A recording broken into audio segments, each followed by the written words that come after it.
I just gotten back from a grueling 3-day conference in Seattle, my suitcase still sitting unpacked in the entryway of my Portland home. Grabbing a cold soda from the fridge, I glanced out the front window and nearly dropped the can. My house, once a sleek, charcoal gray haven I'd spent years perfecting, was now a blinding electric magenta. Not a subtle pink, mind you, but a shade so aggressive it could have starred in a candy commercial gone rogue, complete with flecks of glitter catching the afternoon sun like a disco ball. For a solid 10 seconds, I thought I'd walked into the wrong neighborhood. Then I saw my name on the mailbox, still bolted to the post, mocking me with its normalcy. Stepping outside, my jaw practically dragging on the ground, I spotted Linda, the self-appointed czar of our homeowners association, snapping selfies on my lawn like she'd just unveiled a masterpiece. She turned, paintbrush in hand, and flashed a smug grin. "Looks great, doesn't it?" she chirped, as if she'd done me a favor. My brain short-circuited, struggling to process the scene. This wasn't a prank. This wasn't a fence or a mailbox. My entire house-me private sanctuary had been defaced in a shade that screamed cotton candy explosion. I stormed toward her, barely keeping my voice from shaking. "Linda, what is this?" She lowered her sunglasses, peering over them like a queen addressing a peasant. "Just sprucing things up. That gray was so dreary. This is vibrant, community-approved." Then I saw it, the real gut punch. The magenta wasn't just on the siding. It stretched across the side of the house, over the garden wall my late wife, Emily, had painted years ago. That murala, delicate cascade of books forming a tree, each page a tribute to a story she loved, was gone, smothered in pink and a sloppy layer of taupe. That wall wasn't just art. It was her.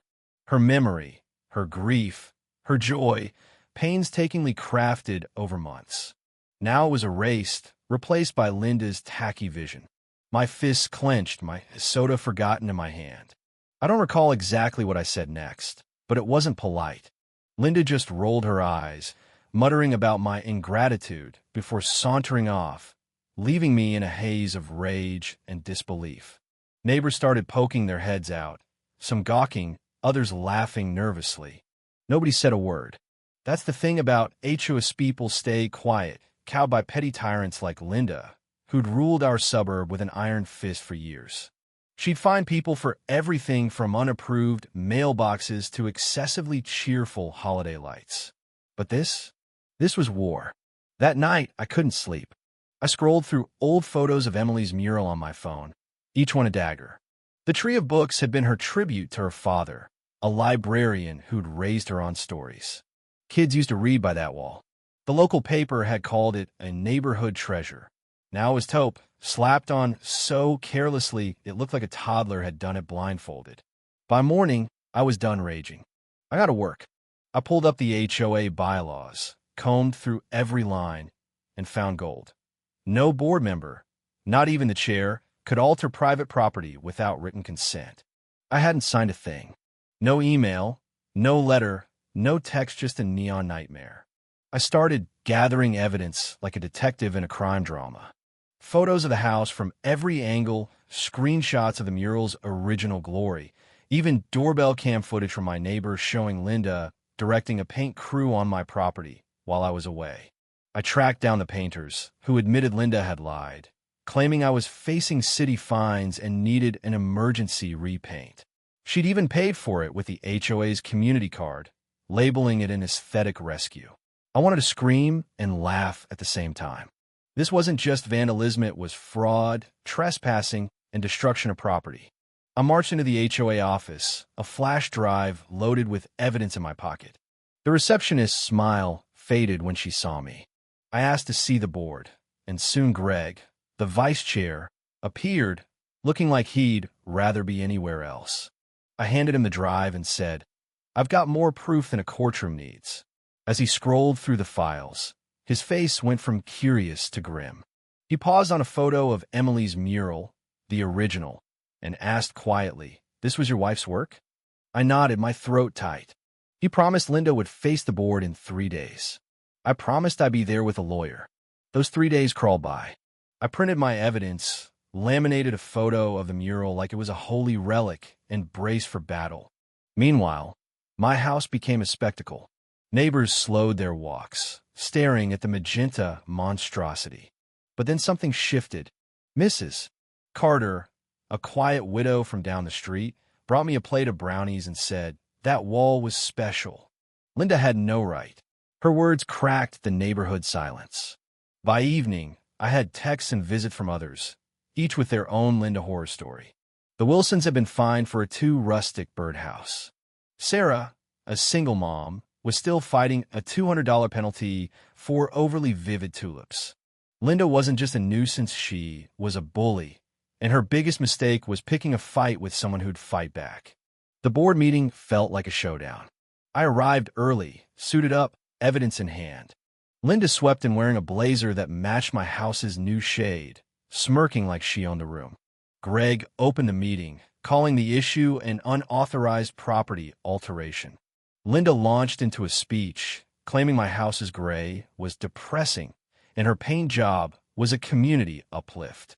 She called Emily's mural juvenile and said she'd acted for the greater good. I bit my tongue, letting her dig her own grave. Then it was my turn. I laid out everything: the photos, the painter's statements, the HOA card receipts, the video of Linda ordering the mural's destruction. The room went silent, the kind of quiet that hums with tension. Greg asked if she had my consent. Linda stammered, "I didn't think I needed it." That was her undoing. Greg, citing the bylaws, declared Linda personally liable for all damages restoration, legal fees, and misused funds.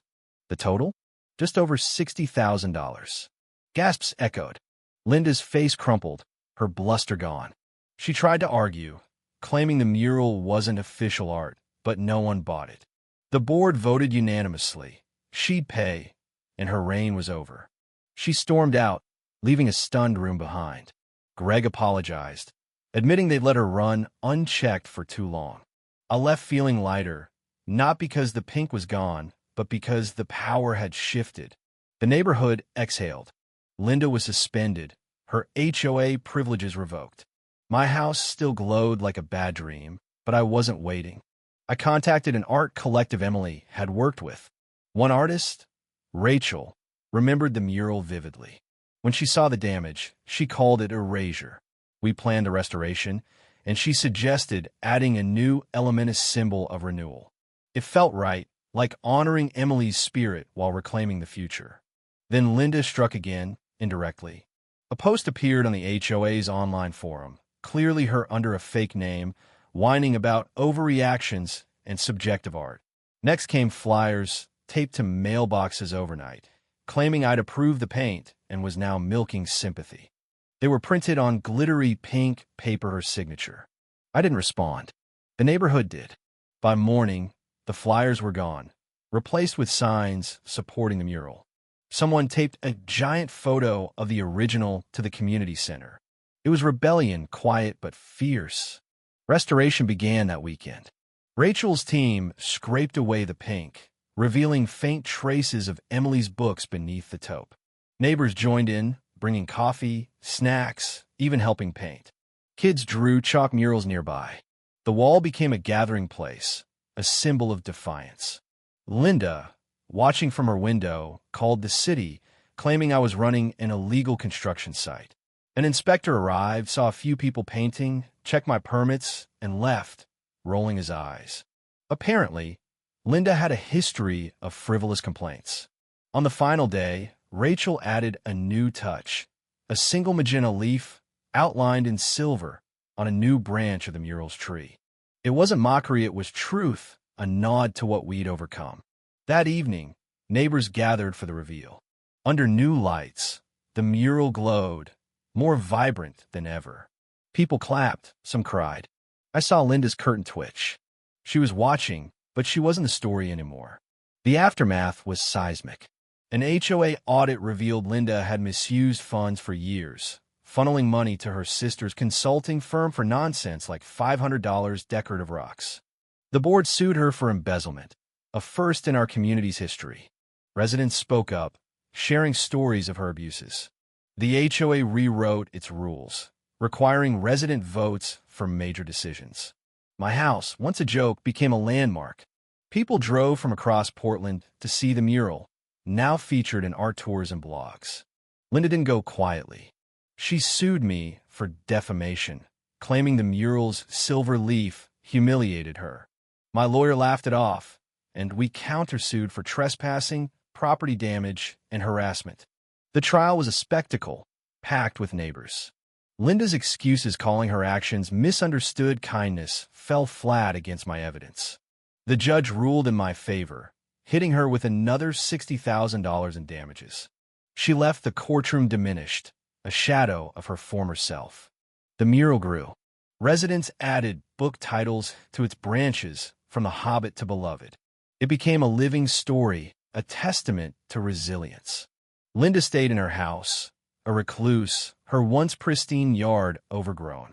She never apologized, but I didn't need her to. The mural spoke louder than she ever could. So what do you think? Was I too harsh, dragging Linda through court, or did she deserve every penny of those fines? Should HOAs have any say over personal property, or are they just breeding grounds for petty dictators? And that silver leaf brilliant tribute or subtle shade? Drop your thoughts below, hit that like button if you're Team Mural, and subscribe for more stories where the little guy fights back. Let's get this debate rolling.